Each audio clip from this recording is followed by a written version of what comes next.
There are some verses that are particularly hard to deal with from a Christian perspective. Most of them are in Tanakh, of course. How does a Christian respond to these verses? I don't know. I'm a Noahide, so I figured, you know what? I'll ask you guys. Maybe somebody will know.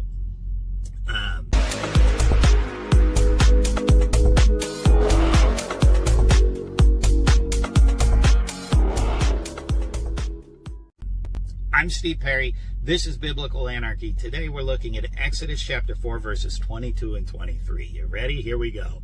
Then you shall say to Pharaoh, thus says Hashem, Israel is my firstborn son, and I say to you, let my son go that he may serve me. If you refuse to let him go, behold, I will kill your firstborn son.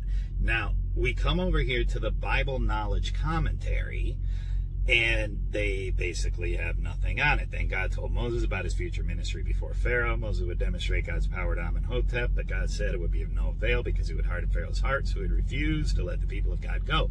It goes on to talk much about the hardening of the heart and explain it. It's another one sometimes it can be difficult to deal with. We come over to Erdman's Companion to the Bible. They got literally nothing. Faith Life Study Bible has something. We'll come back to that and get to theirs.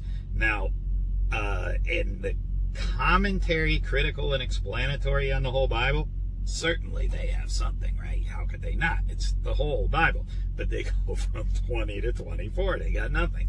Back to Faith Life Study Bible. My son, my firstborn, so this is verse 22.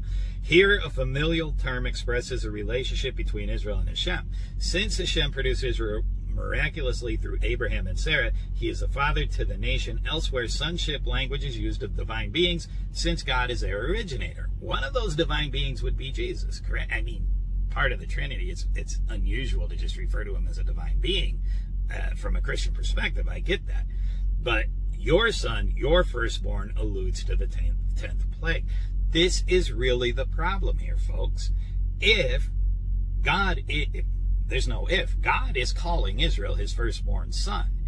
If Jesus is also the Son of God, then Israel has to be either firstborn chronologically, they were there before Jesus, which if John 1 is correct, they weren't, or firstborn in rank or order or preeminence. And if Jesus is God, then they're not. So how does a Christian answer this question? I genuinely like to know. So if you have a good answer, leave it in the comments down below for me if you wouldn't mind. If you enjoy this video, feel free to share it. Subscribe to the channel if you want more content like this. But whatever you do, don't just sit there. Do something.